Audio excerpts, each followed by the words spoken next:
All right. So last week we were at the Bob camp out and the bug out bag camp out, and I don't think we recorded that sermon. It's kind of hard for Brother Jason to carry tripods and batteries and cameras, and in addition to food and shelter and everything else. But while we were there, we were talking about past Bob campouts and things like that. And we had an exercise one time called Iron Viking, and it was arduous and short as it turned out. And the reason I bring that up is because I think if I was going to title today's sermon we'd call the Iron Gate. And so we'll get to that eventually. We're going to be in Acts 12 today, Acts chapter 12. We finished up Acts chapter 11 last week, talking about the church in Antioch and those kinds of things. And so let's start in Acts 12 in verse 1. And now at about that time, Herod the king stretched forth his hands to vex certain of the church. Now Herod shows up in the Bible a lot, and it's not the same guy, right? The first Herod that we read about, I call him Herod the baby killer. Remember when Yeshua was born, and he's like, go kill all the male children, 1 year old, and so was it 1 or 2 years? I should probably know that, right? All the young male children, go kill them. That was Herod. Well, that was this Herod's grandpa, all right? That Herod the baby killer, and he was called Herod the Great. And then there was Herod Antipas, and that was the Herod that was at the trial of Yeshua, Jesus, when they were dragging him around that night before they crucified him. And he comes, and Herod has a part to play in that. And that was this Herod's uncle. Okay, so this is a different Herod that we're reading about now. Herod Agrippa the First is what his name is. And so he's in charge over Jerusalem area, and it says he stretches forth his hands to vex certain of the church. Now, who's he vexing? He's vexing those of the way, right? Those people who are following Yeshua, following Jesus. And we talked about this, I think, 3 weeks ago. They were considered a sect of Judaism, and they were called the Way by themselves, and they were called Netzarim and things like that by other people. And so he's going after them. Now, the reason he's going after these people, it's really no skin off Herod's nose, but he's figured out that it's politically popular with the Jews that are in power for him to go after these guys. And so he's playing politics. That's all he's doing. He personally doesn't care. But it's like, hey, if it'll help my poll numbers, that's what I'm going to do. And it's kind of interesting how that happens in life, and we see things like that happen today. I personally am pretty much disgusted with our political people up in Washington. I don't think any of them have a soul to speak of. I mean, I know they have a soul, but I don't think they care one way or another. They just look at the numbers and say, this will get me what I want, or this will get me more personal power. They also do that. A lot of them fill their own pocketbooks and their power battery or whatever. And so that's what he's doing. And he killed James, the brother of John, with the sword. Now, there's a bunch here too. The sword means he was probably beheaded. All right, so he probably had him beheaded. It doesn't mean that Herod actually cut his head off with the sword. But when it says sword, it was beheaded. And the Israelites at the time, they feared beheading greatly. It was like very unsafe to them. We can read in Revelation about the saints who are going to be beheaded, right? Then you see people online talk about, which I think is garbage. I don't believe any of it's true. They've got all these guillotines that they're making, man. Homeland Security for the beheading of the saints. Yeah, really, I don't think so, guys. Get off Facebook, get off the internet, pay attention to what's really going on. But people have a fear of beheading, and he was probably beheaded by him. Now, James, the brother of John. This is interesting. First, let's read about James, because in a way, James kind of asked for this, right? Let's turn back to Mark chapter 10. Keep your finger here. We're coming back.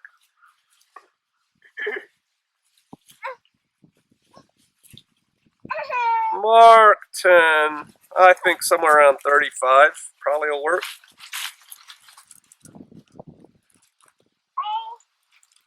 Somebody want to read Mark 10:35 to like about, I don't know, 35 to 45. Jacob and Yohanan, the sons of Zebedee, came up to him, saying, So that's James and John, the sons of Zebedee. came up to him, saying, Teacher, we wish that you would do for us whatever we ask. And he said to them, What do you wish me to do for you? Now this is Yeshua. They come up to Yeshua, Jesus, and they say, hey, we have a question for you. We'd like you to do something for us. All right? They said to him, Grant us to be seated in your esteem, one on your right hand and the other on your left. But Yeshua said to them, You do not know what you ask. Are you able to drink the cup that I drink and be immersed with the immersion that I am immersed with? And they said to him, We are able. Yeah, they think they can. And Jesus said to them, You shall indeed drink the cup that I drink, and with the immersion I am immersed, with you shall be immersed. But to sit on my right hand and my left is not mine to give, but it is for those for whom it has been prepared. And when the 10 heard it, they began to be sorely displeased with James and John. And Jesus, calling them near, said to them, You know that those who think to rule the nations are masters over them, and their great ones exercise authority over them. But it is not so among you, but whoever wishes to become great among you shall be your servant, and whoever wishes to be first among you shall be servant of all. For even the Son of Adam did not come to be served, but to serve, and to give his life a ransom for many. Okay, so the sons of Zebedee asked to get this, and James gets it, right? It's like, hey, can you go through what I'm going through? Sure. Well, you don't know what you're saying. Yeshua knew what was coming, and so James kind of asked for it.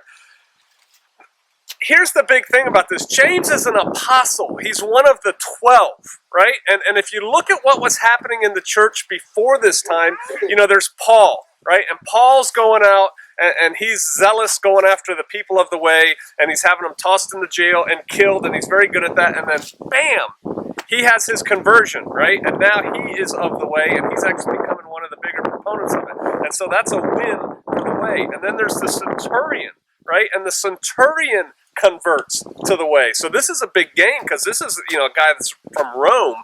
And then we've got what we talked about last week and the week before, the church in Antioch, where there's a whole bunch of Gentiles now that are coming to the way. So it's like win, win, win, win, win. Boom! One of the apostles is killed. One of the 12. One of the chosen. Now, he wasn't the first, of the believers, certainly, to be killed. We read about Stephen being martyred earlier, right? And undoubtedly there were other people who were martyred, but the apostles are the 12 that were hanging out with Yeshua, right? And it's like, there could have been a sense, you could see it today, where it's like, these guys are kind of untouchable. Well, we just had one killed. And so this sends shockwaves throughout the church. And it's interesting to me, because you can kind of bring it down to today. I'm big into preparedness, right? And I talk about preparedness, and I do it on YouTube. And I always get people who are like, well, God's going to protect me. I don't need to store wheat because God's going to protect me. I don't need to train myself in self-defense or how to shoot or any of that stuff because God's going to protect me. And I got news for those people. I got news for those people that are watching this video. No, he's not. Not necessarily. That's not exactly what happens. Everybody turn to Matthew 10. Matthew 10, I think we're going to pick up in 16. This is Yeshua talking. Behold, I send you forth as sheep in the midst of wolves. Be you therefore as wise as serpents and harmless as doves. But beware of men, for they will deliver you up to the councils, and they will scourge you in their synagogues. He's telling his followers, hey, you're going to get caught. You're going to be brought before synagogues, and you're going to be whipped for a testimony for him. And ye shall be brought before governors and kings for my sakes, for a testimony against them and the Gentiles. But when they deliver you up, take no thought how or what ye shall speak, for it shall be given to you in that same hour what ye shall speak. For it is not you that speak, but the Spirit of your Father which speaks in you. And the brother shall deliver up the brother. What's the next line? Next two words. Brother shall deliver up brother what? To death. See, so these are believers that are going to be delivered up to death. And so, well, God's going to protect me. It depends how you define protect. All right, but believers are going to get killed. Here's a brother that's turning them in. And father, child, and children shall rise up against their parents and cause them to be put to death. God's going to protect me. Well, again, it depends on what you mean by protect. But people are going to be dying. And ye shall be hated of all men for my name's sake. But he that endures to the end shall be saved. But when they persecute you in this city, flee ye to another. For verily I say unto you, you shall not have gone over the cities of Israel till the Son of Man be come. There's another whole teaching in that. The disciple is not above his master, nor the servant above his Lord. It is enough. Here's the deal. What he's saying right there is he's foreshadowing. The disciple is not above his master. You guys are my disciples. That's who Jesus is talking to. And what's fixing to happen to him? He's about to be killed horribly on the stake, right? And so he's like, hey, y'all think you're better than me? Don't think that. And so it is enough for the disciple that he be as his master and the servant as his Lord. If they have called the master of the house Beelzebub, how much shall they call them of his household?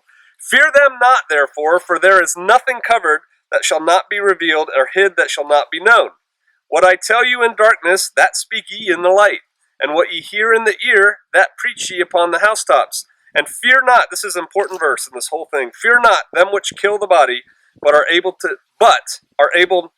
not able to kill the soul, but rather fear him which is able to destroy both soul and body in hell, or in the grave. And so here's the deal. People are going to die. People are going to be killed. Good, believing Israelites are going to be killed. And so don't use the excuse, well, I don't need a gun because God's going to protect me. I don't need to store food because God's going to protect me, thinking that you're not going to die, because you will. So that thought is wrong. On the other hand, we shouldn't fear death. We shouldn't fear that somebody out here can kill us, because we know where our soul's going, right? And so that's the greater teaching there. But the bottom line here, back to James, hey, we're still human, right? Nobody really wants to be killed. I mean, we don't want to.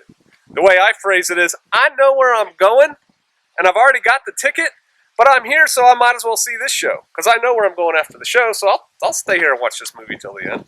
You know, I figure he's got a plan for me. But so James is killed. There is no special protection, earthly protection for God's people, and that's important to remember. Okay.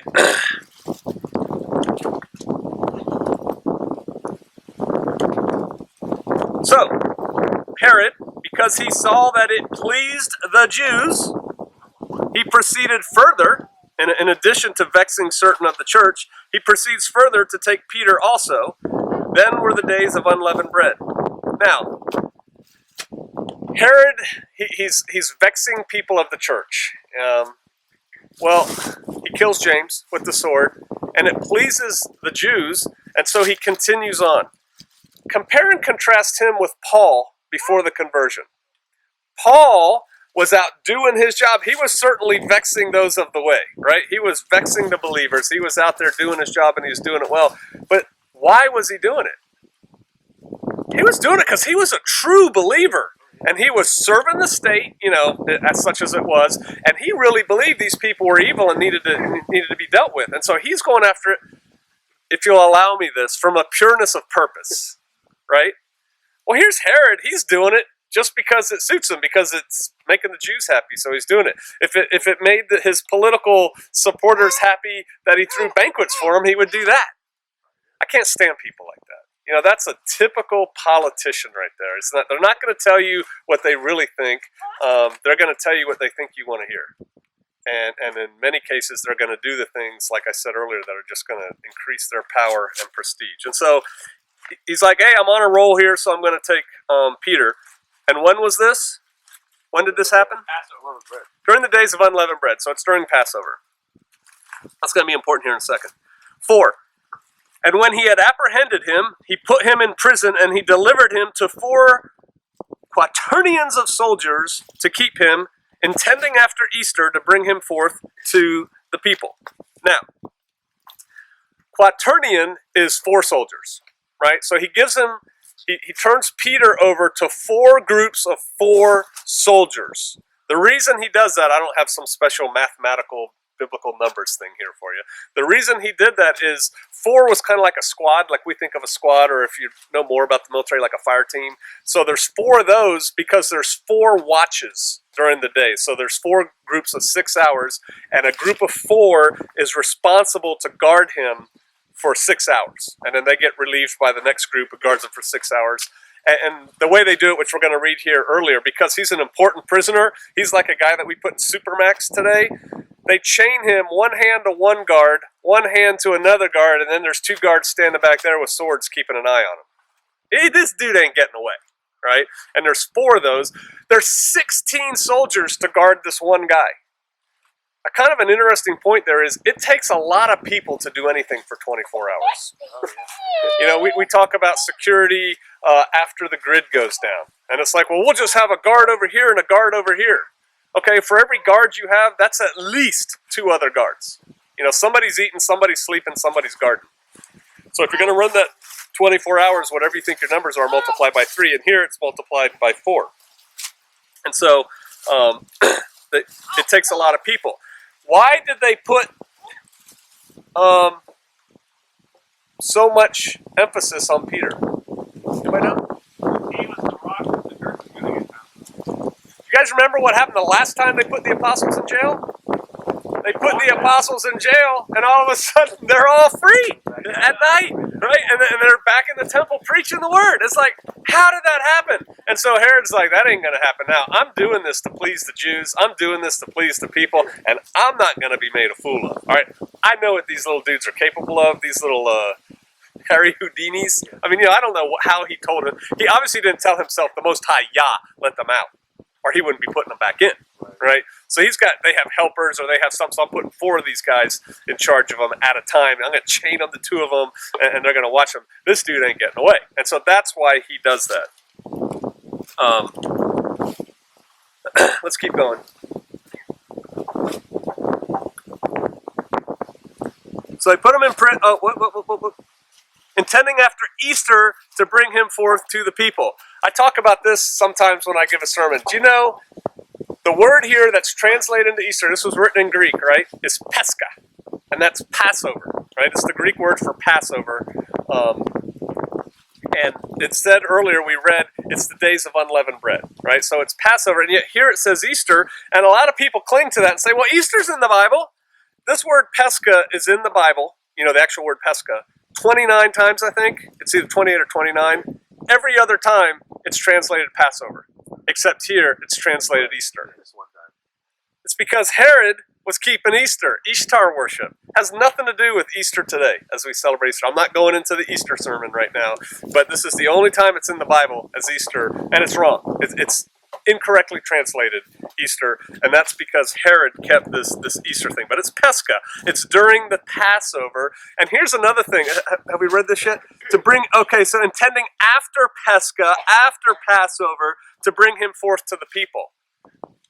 Okay, so you've got him in jail. He's going to hold him till Passover's over because he's such a religious man, he doesn't want to disturb the feast days.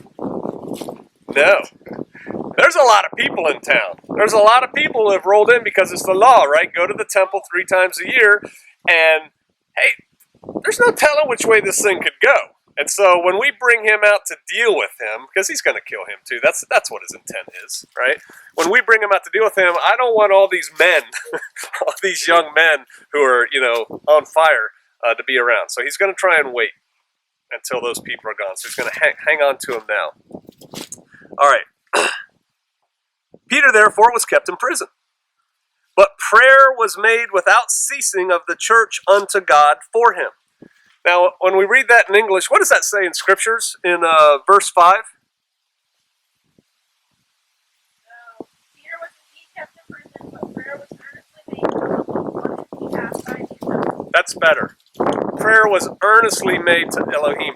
It doesn't mean they didn't stop praying. Like, can you pray for the next 6 hours, and then you pray, and then I'll pray, and then you pray, and we'll have it covered. So we'll pray without ceasing for this man. You see that in churches today, right? We're going to have sign up now. We're going to be praying all through the night. We're going to pray without ceasing. Well, that's not what it means here. It means they were pouring their heart out in prayer. Like when Yeshua was praying so hard in the garden, right? It's just deep felt prayer. We have T-shirts made that have James 5:16, the effectual fervent prayer of a righteous man availeth much, right? Round Prairie Community Church. That's what that means. It's just hit it hard. Pour your heart out to the Father in this prayer. That's what the church is doing.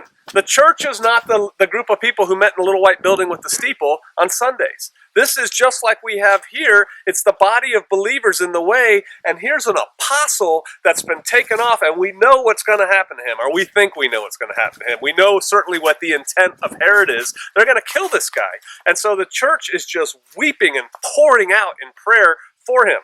And as I just said, the effectual fervent prayer of righteous man, righteous people avails much. We're going to see how it avails much here. So when Herod had would have brought him forth, he was intending to, that same night, Peter was sleeping between two soldiers bound with two chains, and the keepers before the door kept the prison. All right, so Peter knows what's going to happen. Right? Unleavened bread is probably over now. Herod's going to call for him. He's going to kill him, make a big spectacle out of it. Most people, when they know they're going to have their head chopped off in a couple hours, wouldn't sleep. Right? You wouldn't be sleeping. I'm going to die in 6 hours. Why would I sleep? He's sleeping like a baby. Why is he sleeping?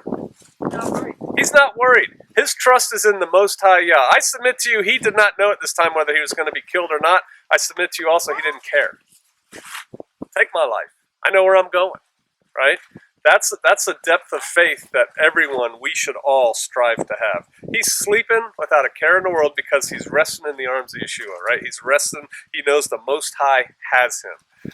And so he's sleeping. He's bound with chains between two guards. How'd you like to be those two guards? All right, your job is to stay chained to this guy that we're going to kill tomorrow. Oh, really? You know it stinks in that cell, right? Dude, it's your job. You're the private. You know, I'm the sergeant. I'll stand at the door. Come on, man. So that's what they did. And behold, an angel of Yahweh came upon him, and a light shined in the prison, and he smote Peter on the side, and raised him up, saying, Arise up quickly. And the chains fell from off his hands. It says it smote him in the side. It reminds me, and I'm not saying this is what's happened, but all of a sudden, here's Peter sleeping, however you sleep with your two arms chained to two other guys, and the angel shows up and boots him in the side. It's like in the army, right? Dude, get up, we gotta go. He goes, oh, what? And so the angel smotes him in the side, smited him in the side. And it doesn't mean smite like killed him, but, somehow made contact with him. And the chains fell from off his hands. Witness Yah's power. See, here's the thing. This is a true story, right? This isn't some made-up thing. It's like, oh, that's a nice little allegory, and the chains falling off is representative of this. No, dude, he was chained to two soldiers in a prison with a guard at the door, and an angel shows up and goes, and the chains just fall off his hands. He didn't have a lockpick in his hair, that he picked it out. God sent his messenger, and those chains fell off. He has power. And I know all of us intellectually know that. Oh, he has power. My God is mighty to save. That kind of thing. But how much do we actually believe it? And I keep coming back to that. I keep coming back to when Yeshua said, if you had faith the size of this little mustard seed here, you could tell that mountain right there to remove into the ocean, and it would. And it's like, huh. Or like Sister Kate and I, or my brother. He is my brother. My brother and son, Joe, 7, we were discussing, months ago, about the faith of Peter earlier, walking on water, right? For a little while he had it, and he walked on water. And then we went down the straightway, and we're sitting around the table with Pastor Dal, and Sister Carol says, tell him what you've been doing. And so Joe and I said we were going to try and start walking on water. We haven't done it yet. And Pastor Dal's trying to walk on water on the creek.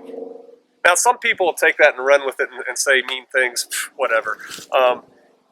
Faith to do that. Do you think you can walk on water? I believe that you can walk on water. I don't believe anybody right now can do it because I don't think any of our faith is strong enough, but I think it is possible to do so. My daughter Janelle got in trouble, or trouble's not the right word, heavy discussion in high school talking about how she didn't believe in gravity and all this because Peter walked on water too. It's like, so describe to me your science again, how that works? All right, faith. So Yah sends his angel, get up quickly, chains fall from his hands, verse 8, and the angel said to him, gird thyself and bind on thy sandals. And so he did. And he said to him, cast thy garment about thee and follow me, put on your coat. So I guess he's sleeping there in like his boxers or something, and he's got his like clothes, his man dress, and his sandals, stacked up neat to him. Which I was also picturing that. Wow, he's with 2 Roman soldiers. I don't think I'd be getting undressed. And how do you even do that when you're chained to him? I mean, But it's like, hey, get up, get dressed. We gotta go. Think about that. These guys are probably snoring, right? It's like, come on, let's go, get dressed. We gotta go. Get your coat.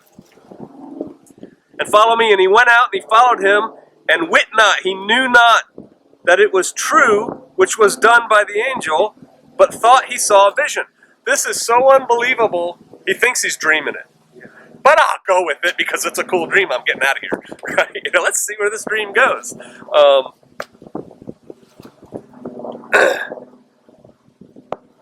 He doesn't know it's true, but he's acting on faith still. Right? It's like, well, I think this is probably a vision, but I'm going to go with it. And there's a time coming when we may have to do that. We've talked about earlier about having faith as a child. And what is faith as a child? Anyone who doesn't have faith as a child. Faith as a child is just accepting it as it is. Accepting what Yeshua did for us on face value. And if someone starts arguing with you about that and trying to show you science or the fact that it was really aliens that did it or something like that, it's like, I don't have to hear you. I have faith as a child. A child, little Isaiah, loves his parents. He doesn't know why. He just knows he does, right? Joseph is almost at the point where he's going to love his parents, and I think he's starting to already. He's, just a few months old right now. But pretty soon he's going to do it, and he's still not going to explain to you why. He's just going to know that's mommy and daddy, and I love them. And so here's Peter, and he's kind of in that mindset.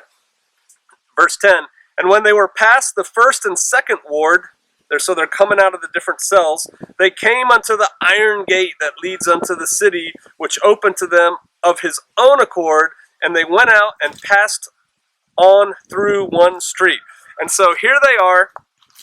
They're in the prison. The chains fall off. The door of the cell opens up. Those other 2 guards are sleeping. They sneak all through the prison, and they come to the final barrier, which is this huge iron gate that leads to the city, which is presumably freedom, right? Because they're going to get out in the city, and then they can get away. And this big iron gate is in the way. And of course, it opens all by itself, and they leave. And then the angel then, as soon as they're through this iron gate, angel's work is done, right? The Most High Yah sent his messenger to get Peter out of jail. Peter's out of jail, they're through the iron gate, and bam, the angel disappears. And when Peter was come to himself, he said, now I know of a surety that the Lord, that Yahweh, has sent his angel and has delivered me out of the hand of Herod and from all the expectation of the people of the Jews. And so he doesn't really believe it's happening. He doesn't really come to the realization of it until he's through that iron gate and he's actually in the city. And that's kind of what we're going to finish up with today. First of all, he's captured. Then he's a prisoner. And these things don't matter, right? Because in the end, it all works out. And he had, I believe, the faith that no matter how it worked out, it was going to work to the glory or to the purpose of the Most High Yah. And that's evidenced by the fact that he's sleeping the night that Herod sends for him. He's like, whatever, man. Whatever's going to happen is going to happen. God's got me, to put it in the way Americans talk today. He's in chains, and yet the chains are broken free. And they're not broken free. They're just poof. They fall off his hands. It's like the shackles open up. And then finally, there's this iron gate, this huge iron gate that's the formidable barrier between freedom and here. And you can just picture like prison, the Shawshank Redemption, or all those movies where the guy gets out of jail and it's through the final gate and then they're free. They're out in the open. And the power of the Most High Yah, and I said it to you also, his faith in the Most High Yah allowed him to go through that gate. Now, obviously, it was Yah doing it, and he did it through his angel. But here's the thing. In our lives, we let iron gates stop us, right? If it's not a real iron gate, we create an iron gate. And we're like, I couldn't possibly do that because of this thing. Or there's an iron gate 6 months in the future that we can kind of envision, and we're like, man, it's never going to happen. I don't know how I'm going to get through that iron gate. I don't know how I'm possibly going to make this work. I can't quit my job. I won't be able to feed my family. I don't know what I'm going to do. I can't go do this because this is going to happen. And we just worry about it, and we build up this huge iron gate in our lives. And if we only had faith in Yah, that He's going to handle it as long as we're walking in the way, walking in His will, this iron gate doesn't matter. He can open it. He can make it disappear. He can vaporize it if He wants to. And so I guess the thing I'm thinking about today is the iron gate, and we need to not be afraid of iron gates. We need to not even really consider iron gates because they're not there. My son has another thing he talks about with when Israel starts fleeing in the greater Exodus and the way technology is going. People have said on my website, on Viking Preparedness, oh, you can't hide, the drones will find you. Dude, the drones are their iron gate. What do you care about drones? It's like Brother Joe said, if Yah wants to, He'll have a solar storm or something, all the drones will fall out of the sky the day we move. I mean, whatever. He's going to make a way. And so we should quit worrying, quit focusing on the iron gate, and start focusing on the glory of the Most High Yah, and start being about His business, not our own worries. Don't worry, be happy. All right, let's pray.